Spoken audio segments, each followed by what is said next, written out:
Uncovering Ancient Oceans. How Fossilized Oysters Reveal Mass Extinction Secrets. Imagine a world where the very chemistry of the seas changed so drastically that it wiped out countless species in the blink of a geological eye. A groundbreaking study from the University of St. Andrews and the University of Birmingham has uncovered a pivotal clue about a mass extinction event 201 million years ago, revealing that a sudden and severe drop in ocean pH was the catalyst.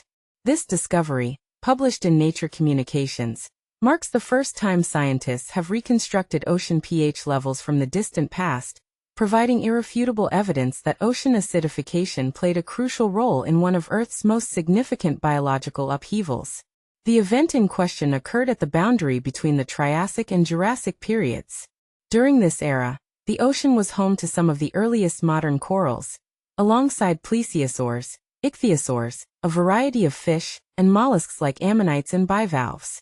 The sudden acidification led to the disappearance of coral reefs, creating what scientists refer to as a reef gap that lasted for hundreds of thousands of years before reefs began to re-emerge in the fossil record.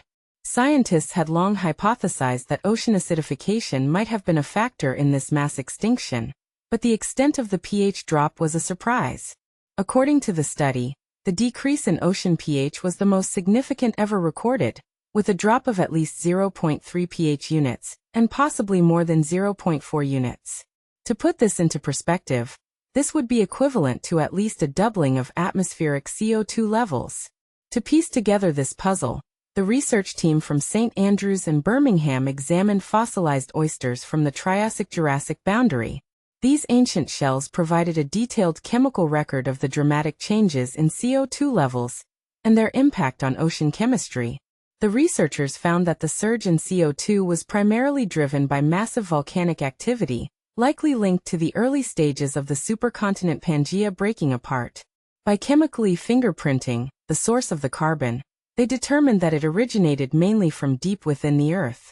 Before this catastrophic event, the ocean's pH was similar to what we see today, hovering around 8.2. However, the rapid and substantial pH drop had profound consequences for marine life. The speed and scale of the change were just as critical as the pH level itself. Dr. James Ray, a reader in the School of Earth and Environmental Studies and co-author of the study, emphasized, "The geological record shows us that large-scale CO2 releases can dramatically alter our planet, leading to ocean acidification and mass extinction. We need to take urgent action to prevent these outcomes in the future." This study establishes a clear and direct link between rapid carbon release, ocean acidification, and major ecological disturbances, including mass extinctions. Interestingly, ocean acidification has now been documented in 3 of the 5 major mass extinctions in Earth's history, with the magnitude of the pH drop during the Triassic-Jurassic event aligning with the worst-case scenarios projected for future ocean conditions. However, the current rate of anthropogenic carbon release is far more rapid. Dr. Sarah Green, an associate professor of paleoclimates at the University of Birmingham and co-author of the study, noted, "While the Triassic-Jurassic mass extinction unfolded over a longer period, modern ocean acidification is occurring much more quickly. This historical warning should motivate us to intensify our efforts to reduce human-induced greenhouse gas emissions, which could otherwise lead to acidification levels comparable to those seen during these catastrophic events." But here's where it gets controversial. Some argue that the current rate of human-caused CO2 emissions could surpass even the most extreme natural events in Earth's history. What do you think? Is humanity on track to repeat, or perhaps surpass, these ancient environmental catastrophes? Share your thoughts in the comments below. The volcanic winters that changed Earth's history. Imagine a world-changing disaster so powerful that it wiped out most life on Earth. Yet, in a twist of fate, paved the way for dinosaurs to become the planet's dominant creatures. Sounds like science fiction? It's actually a true story from our planet's deep past. But here's where it gets controversial. The real culprit behind this mass extinction wasn't an asteroid, but a series of catastrophic volcanic winters. And this is the part most people miss. These volcanic events didn't just kill. They also created opportunities for new life to thrive. So, what exactly happened at the end of the Triassic period? Roughly 201 million years ago, Earth was nearing the close of the Triassic era, a time when life was flourishing in many forms. Suddenly, disaster struck. Over 70% of all land species vanished in a relatively short period. This mass extinction cleared the stage for dinosaurs, who would soon rise to rule the Jurassic world. But what triggered such a dramatic shift? For decades, scientists have debated the cause. The leading theory points to the Central Atlantic Magmatic Province, CAMP, a vast volcanic region that erupted when all continents were fused into the supercontinent Pangaea. These eruptions were not just local events, they were global catastrophes. What new evidence have researchers uncovered? A team of geologists recently analyzed ancient volcanic rocks from Morocco and Canada. These rocks act like time capsules, preserving the magnetic fingerprints of Earth's past. By studying them, scientists identified 5 massive volcanic eruptions that occurred within a mere 50,000 years, a blink of an eye in geological terms. Each eruption lasted less than a century, but their impact was enormous. They spewed vast amounts of gases, especially sulfur dioxide (SO2), into the atmosphere. This gas forms reflective particles that block sunlight, plunging the planet into a volcanic winter, a period of rapid and severe cooling. Why was this cooling so deadly? When sunlight is blocked, plants can't perform photosynthesis, which means they stop growing and eventually die. Without plants, herbivores lose their food source and carnivores soon follow. The entire food web collapses. To put it in perspective, the first of these volcanic pulses released an estimated 63,000 megatons of sulfur dioxide, about 500 times more than the infamous 1783 Laki eruption in Iceland, which itself caused widespread famine and death. The repeated volcanic winters came so quickly that ecosystems had no time to recover between disasters. But what about life in the oceans? The story in the seas was different, yet equally devastating.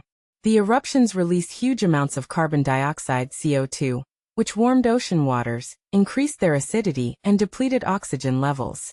These changes proved fatal for many marine species, but for reasons distinct from those on land.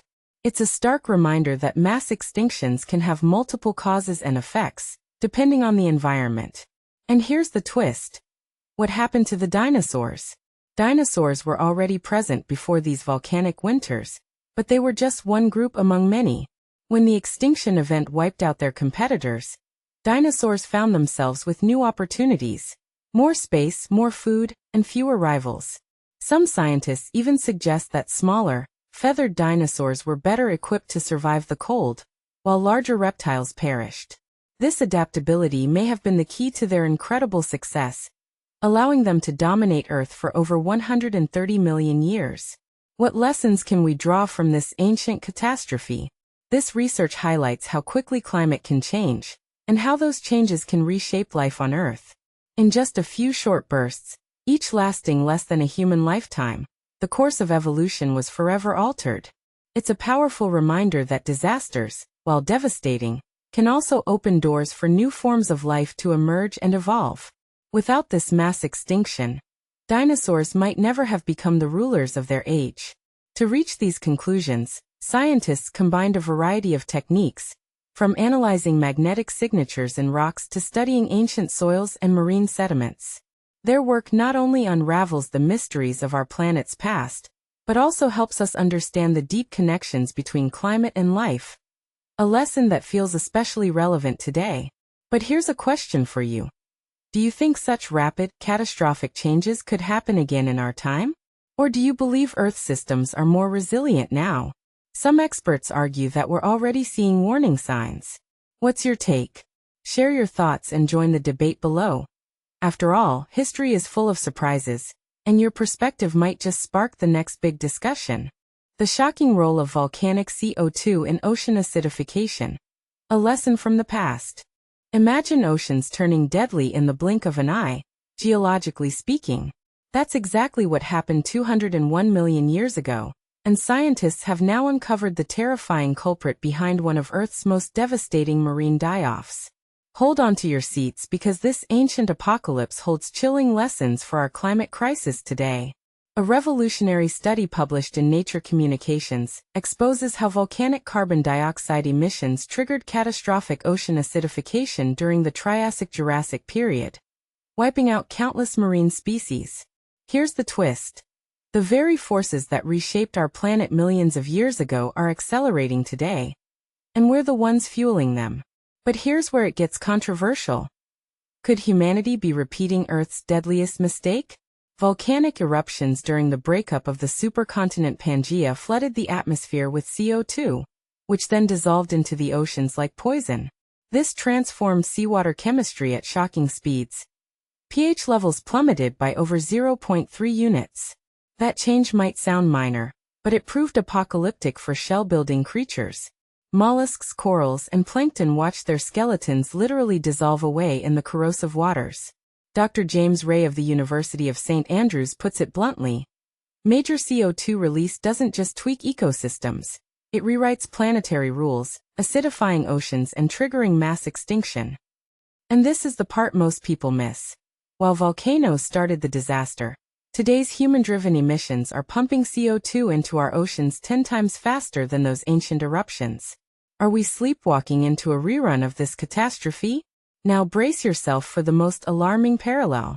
That ancient extinction unfolded over thousands of years, giving marine life fleeting moments to adapt. Today's acidification? It's happening at breakneck speed due to our fossil fuel addiction. Dr. Sarah Green from the University of Birmingham warns that modern species have mere decades to cope, a tiny fraction of the time ancient creatures had. The proof lies in the fossil record. After the ancient acidification event, coral reefs vanished for hundreds of thousands of years. A haunting reef gap, showing how slowly oceans heal. Could our children inherit an ocean stripped of coral reefs for millennia? The controversial reality. We're conducting an uncontrolled experiment with Earth's chemistry at a pace never seen in geological history. How do we know all this? The smoking gun was found in ancient oyster fossils.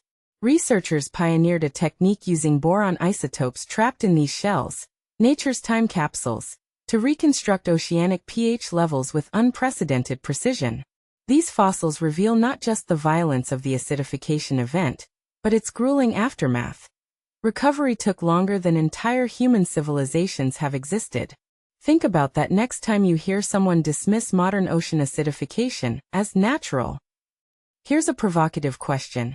If volcanic CO2 could reshape the planet, why do some still argue human emissions are insignificant?